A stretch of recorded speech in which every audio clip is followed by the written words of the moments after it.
Time ಅಂತ, ತುಂಬ traffic. But I think with the new flyover I think traffic ಸ್ವಲ್ಪ smooth ಆಗುತ್ತೆ ಅಂತ ನಾನು ಅಂದ್ಕೊಂಡಿದ್ದೀನಿ. ಇನ್ಫ್ರಾಸ್ಟ್ರಕ್ಚರ್ ಪಾರ್ಟೋಲ್ಸ್ I think we definitely have a lot to do. ಇದು ಕರ್ನಾಟಕದಲ್ಲಿ ಮಾತ್ರ ಅಲ್ಲ, ಎಲ್ಲ ಸ್ಟೇಟ್ಸಲ್ಲೂ ಸೇಮ್ ಪ್ರಾಬ್ಲಮ್ ಆಗ್ತಾ ಇದೆ. ಐ ಥಿಂಕ್ ಮಳೆಗಾಲ ಬಂದ್ರಂತೂ it is horrible. So I hope that the ministers will do something and take charge and make sure that there are no more potholes. ಅದು ಹೇಗೆ ಮಾಡ್ತಾರೆ ನಂಗೆ ಗೊತ್ತಿಲ್ಲ, ಬಟ್ ಮಾಡಬೇಕು. ಆಬ್ವಿಯಸ್ಲಿ ನಾನು ರಾಹುಲ್ ಗಾಂಧಿ ಅವ್ರನ್ನ ನಾನು ಸಪೋರ್ಟ್ ಮಾಡ್ತೀನಿ, ಬಿಕಾಸ್ ಅವ್ರು ಎವಿಡೆನ್ಸ್ ಕೊಟ್ಟಿದ್ದಾರೆ. ಆ್ಯಂಡ್ ಎಲೆಕ್ಷನ್ ಕಮಿಷನ್ ಅವ್ರು ನೆನ್ನೆ ಪ್ರೆಸ್ ಮೀಟಲ್ಲಿ ಕೂಡ ಅವ್ರು ಏನು ಏನು ಇಶ್ಯೂ ಇದೆ ಅದನ್ನು ಅವ್ರು ಅಡ್ರೆಸ್ ಮಾಡಲಿಲ್ಲ, ಅವ್ರು ಡಿಫ್ಲೆಕ್ಟ್ ಮಾಡ್ತಾ ಇದ್ರು. ನಾವು ಕೇಳ್ತಾ ಇರೋದಿಷ್ಟೇ, ಫೇಕ್ ವೋಟರ್ಸ್ ಹೇಗೆ ಬಂದರು ಲಿಸ್ಟಲ್ಲಿ, ನೀವು ಅದನ್ನು ಹೇಗೆ ತೆಗಿತೀರಾ, ಇನ್ನು ಮುಂದೆ ಈ ಥರ ಆಗದೇ ಇರೋ ಥರ ನೀವು ಹೇಗೆ ನೋಡ್ತೀರಾ ಅಂತ. ಅದು ಬದಲು ಬೇರೆ ಎಲ್ಲಾನು ಹೇಳಿದ್ದಾರೆ, but they not address the issue at hand. ಅವರು ಪ್ರೈವಸಿ ಬಗ್ಗೆ ಮಾತಾಡ್ತಿದ್ರು ಎಲೆಕ್ಷನ್ ಕಮಿಷನ್. ಅಂದ್ರೆ ಅವರು ವಿಡಿಯೋ ಕ್ಯಾಮ್ರಾ ಹಾಕುವಾಗ ಕನ್ಸೆಂಟ್ ತಗೊಂಡಿದ್ರ? ಮಾಡಬಾರ್ದು ಆ ರೀತಿ. ಅಂದ್ರೆ ನೀವು ವಿಡಿಯೋ ಕ್ಯಾಮ್ರಾ ಹಾಕಕ್ಕಿಂತ ಮುಂಚೆ ಕೇಳಬೇಕಾಗಿತ್ತು, ನಿಮ್ನ ಕ್ಯಾಪ್ಚರ್ ಮಾಡ್ತಾ ಇದ್ವಿ, ನಿಮ್ ಕನ್ಸೆಂಟ್ ಇದೆಯಾ ಅಂತ.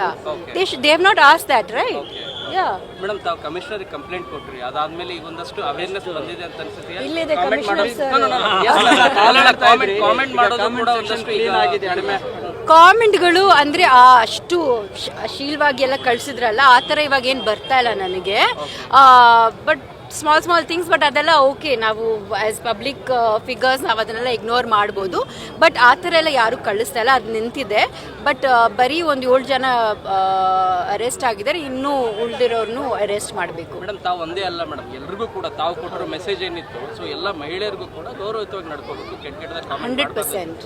ಸೊ ಅದು ಒಂದಷ್ಟು ಇದಾಗ್ತಿದೆಯಾ ಅಂತ, ಅವೇರ್ನೆಸ್ ಮೂಡ್ತಾ ಇದೆ ಅಂತ ಅನ್ಸಿದೆಯಾ ನೀವು ಕಂಪ್ಲೇಂಟ್ ಕೊಟ್ಟಾದ್ಮೇಲೆ? 100%. ಎಷ್ಟೋ ಜನ ಹೆಣ್ಮಕ್ಳು ನನಗೆ ಮೆಸೇಜ್ ಮಾಡಿದ್ದಾರೆ, ಯಾಕಂದರೆ ಅವ್ರಿಗೆ ಆ ಧೈರ್ಯ ಇರಲಿಲ್ಲ ಹೋಗಿ ಕಂಪ್ಲೇಂಟ್ ಮಾಡೋದಕ್ಕೆ. ಬಟ್ ಇದರಿಂದ ಯೋಚನೆ ಮಾಡ್ತಾರೆ, ಯಾಕಂದರೆ ಮುಂಚೆ ಯಾರು ಕಂಪ್ಲೇಂಟ್ ಕೊಟ್ಟಿರಲಿಲ್ಲ, ಅರೆಸ್ಟ್ ಯಾರು ಆಗಿರಲಿಲ್ಲ, ಸುಮ್ಮನೆ ಆ ಪ್ರೊಫೈಲ್ನ ತೆಗೆದುಬಿಡ್ತಾರೆ ಅಥವಾ ಕಾಮೆಂಟ್ ಡಿಲೀಟ್ ಮಾಡಿಬಿಡ್ತಾರೆ. ಬಟ್ ಇವಾಗ ಅರೆಸ್ಟ್ ಆಗ್ತಾ ಇದ್ದಾರೆ ಅಂತ ಗೊತ್ತಾದ್ಮೇಲೆ ಎಲ್ಲರೂ ಯೋಚನೆ ಮಾಡ್ತಾರೆ, ಅಟ್ಲೀಸ್ಟ್ ಒಂದು 10 ಟೈಮ್ಸ್ ಕಾಮೆಂಟ್ ಮಾಡೋಕ್ಕಿಂತ ಮುಂಚೆ. ಸೊ ಹಾಗಾಗಿ ಟ್ರೋಲಿಂಗ್ ಎಲ್ಲ ಸ್ವಲ್ಪ ಕಡಿಮೆ ಆಗಿದೆ ಅಂತ ಹೆಣ್ಮಕ್ಳು ಹೇಳಿದ್ದಾರೆ.